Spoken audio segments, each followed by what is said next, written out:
مالدیپ ایک سیاحتی ملک جو صرف 2 ماہ میں بدھ مت چھوڑ کر پورا ملک مسلمان ہوا۔ مالدیپ بحر ہند میں واقع ایک سیاحتی ملک ہے۔ یہ ملک 1192 چھوٹے جزیروں پر مشتمل ہے، جن میں سے صرف 200 جزیروں پر انسانی آبادی پائی جاتی ہے۔ مالدیپ کی 100% آبادی مسلمان ہے، جبکہ یہاں کی شہریت لینے کے لیے مسلمان ہونا ضروری ہے۔ عجیب بات یہ ہے کہ مالدیپ بدھ مت کے پیروکاروں کا ملک تھا۔ صرف 2 ماہ کے اندر اس ملک کا بادشاہ، عوام اور خواص سب دائرہ اسلام میں داخل ہوئے۔ مگر یہ معجزہ کب اور کیسے ہوا؟ یہ واقعہ مشہور سیاح ابن بطوطہ نے مالدیپ کی سیاحت کے بعد اپنی کتاب میں لکھا ہے۔ ابن بطوطہ ایک عرصے تک مالدیپ میں بطور قاضی کام کرتے بھی رہے ہیں۔ وہ اپنی کتاب تحفۃ النظار فی غرائب الامصار و عجائب الامصار میں لکھتے ہیں کہ مالدیپ کے لوگ بدھ مت کے پیروکار تھے اور حد درجہ توہم پرست بھی تھے۔ اس بد عقیدگی کے باعث ان پر ایک عفریت جن مسلط تھا۔ وہ عفریت ہر مہینے کی آخری تاریخ کو روشنیوں اور شمعوں کے جلوں میں سمندر کی طرف سے نمودار ہوتا تھا، اور لوگ سمندر کے کنارے بنے بت خانے میں ایک دوشیزہ کو بناؤ سنگار کر کے رکھ دیتے۔ وہ عفریت رات اس بت خانے میں گزارتا اور صبح وہ لڑکی مردہ پائی جاتی اور لوگ اس کی لاش کو جلاتے۔ عفریت کے لیے دوشیزہ کا انتخاب بذریعہ قرآن اندازی ہوتا تھا۔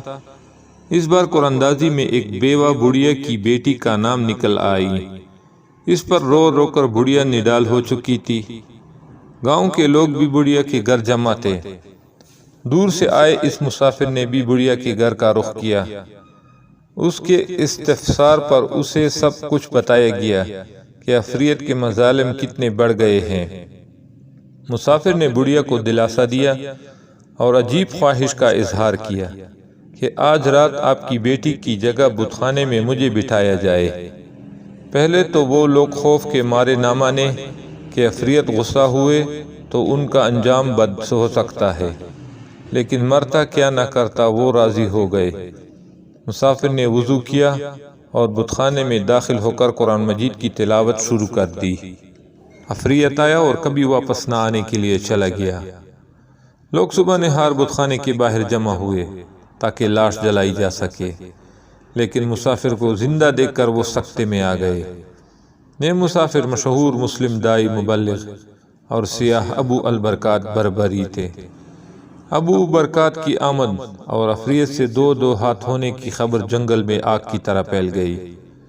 بادشاہ نے شیخ کو شاہی اعزاز کے ساتھ اپنے دربار میں بلایا۔ شیخ ابو برکات نے بادشاہ کو اسلام کی دعوت دی۔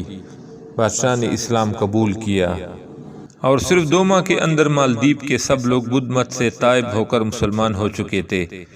یہ 1314 عیسوی کی بات ہے۔ اس مبلغ اور دائی نے مالدیپ کو اپنا مسکن بنایا، لوگوں کو قرآن و حدیث کی تعلیم دی، ہزاروں مسجدیں تعمیر کی، اور مالدیپ میں ہی فوت ہوئے، اسی مٹی پر ہی دفن ہوئے۔ کہنے کو ابو البرکات بربری ایک شخص، لیکن تنہا ایک امت کا کام کر گئے۔ آج بھی ان کو برابر اجر مل رہا ہوگا۔ سبحان اللہ۔